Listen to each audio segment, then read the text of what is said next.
ভাবুন তো একবার, আপনি আমেরিকার রাস্তায় হাঁটছেন, হঠাৎ চোখে পড়ল একটি সাইনবোর্ড। সেখানে ইংরেজিতে লেখা খালেদা জিয়া স্ট্রিট। প্রশ্ন একটাই, বাংলাদেশে একজন রাজনীতিবিদের নাম আমেরিকার রাস্তায় কেন? এটি কি শুধু একটি নামকরণ, নাকি এর পেছনে আছে বড় কোনো রাজনৈতিক ঐতিহাসিক বার্তা? আজকের এই প্রতিবেদনে আমরা জানব কেন আমেরিকায় খালেদা জিয়ার নামে রাস্তা হলো, কারা নিল এই সিদ্ধান্ত, এবং তার আগেও কি কোনো বাংলাদেশি রাষ্ট্রনেতা পেয়েছিলেন এমন আন্তর্জাতিক মানের সম্মান। শেষ পর্যন্ত থাকুন, কারণ শেষ অংশে আছে এমন তথ্য যা সাধারণত কেউ বলে না। নমস্কার দর্শক বন্ধু, আমি অভি। কোন তথ্যভিত্তিক আলোচনা সবার আগে পেতে চ্যানেলটিকে সাবস্ক্রাইব করুন। খবরের মূল ঘটনা, সম্প্রতি যুক্তরাষ্ট্রের মিশিগান অঙ্গরাজ্যের হ্যামট্রমক শহরে একটি রাস্তার নাম পরিবর্তন করে রাখা হয়েছে খালেদা জিয়া স্ট্রিট। এই সিদ্ধান্ত নেয় হ্যামট্রমক সিটি কাউন্সিল। এটি কোনো হঠাৎ নেওয়া সিদ্ধান্ত নয়, এর পেছনে ছিল স্থানীয় জনগণের মতামত, বাংলাদেশি আমেরিকান কমিউনিটির দীর্ঘদিনের দাবি এবং একটি আনুষ্ঠানিক কাউন্সিল প্রস্তাব। এই শহরটি গুরুত্বপূর্ণ কেন জানেন?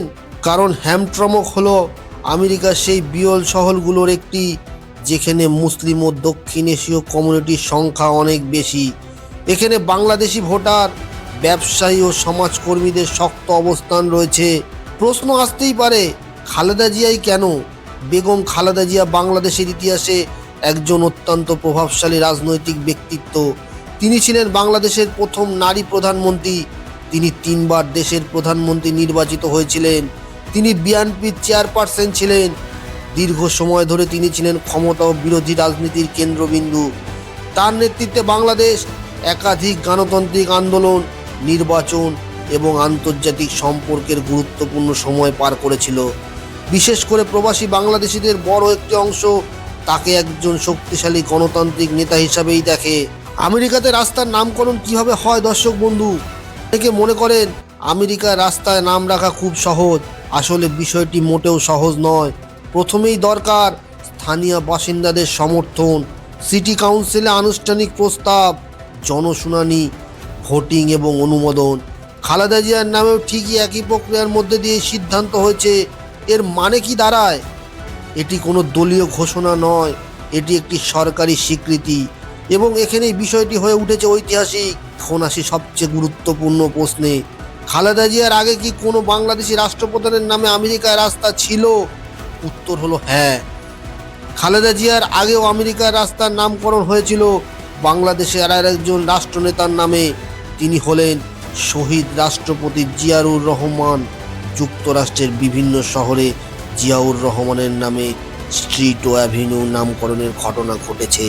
তিনি শুধু একজন রাষ্ট্রপতি ছিলেন না, তিনি ছিলেন বাংলাদেশের স্বাধীনতা যুদ্ধের একজন প্রধান ঘোষক, আধুনিক বাংলাদেশের রাজনীতির অন্যতম স্থপতি। এই কারণেই প্রবাসী বাংলাদেশিদের কাছে তার নাম আজও গভীর সম্মানের। খালেদা জিয়ার নামকরণ নিয়ে স্বাভাবিকভাবে শুরু হয়েছে আলোচনা ও বিতর্ক। এক পক্ষ বলেছে এটি বাংলাদেশের গণতান্ত্রিক আন্দোলনের প্রতি সম্মান, অন্য পক্ষ বলছে এটি প্রবাসী রাজনীতির প্রতিফলন। কিন্তু বাস্তবতা হলো, আমেরিকার কোনো শহর চাইলেই যাকে তাকেই সম্মান দেয় না। এটি একটি ঐতিহাসিক দলিল যা ভবিষ্যতেও থেকে যাবে। রাজনীতি বদলাবে, সরকার বদলাবে, কিন্তু রাস্তায় লেখা নাম ইতিহাস হয়ে থাকবে। বাংলাদেশিদের অনেকেই বলেছেন, আমরা যখন আমাদের সন্তানদের নিয়ে এই রাস্তায় হাঁটবো, তখন আমরা বলতে পারবো এই নাম বাংলাদেশের ইতিহাস। এটি নতুন প্রজন্ম জানবে বাংলাদেশ শুধু একটি ছোট দেশ নয়, বাংলাদেশের নেতাদের নামও বিশ্বের মানচিত্রে জায়গা করে নিয়েছে। আর এর মাধ্যমে আবারও প্রমাণ হলো, বাংলাদেশের রাজনীতি শুধু দেশের ভেতরেই সীমাবদ্ধ নয়, এর প্রতিধ্বনি পৌঁছে গেছে আমেরিকার রাস্তাতেও। আমি ছিলাম, আমি থাকবো। ভিডিওটি ভালো লাগলে লাইক করবেন, কমেন্টস করবেন, সাবস্ক্রাইব করতে ভুলবেন না। সবাই সুস্থ থাকবেন, ভালো থাকবেন। জয় হিন্দ, বন্দে মাতরম, ভারত মাতার জয়।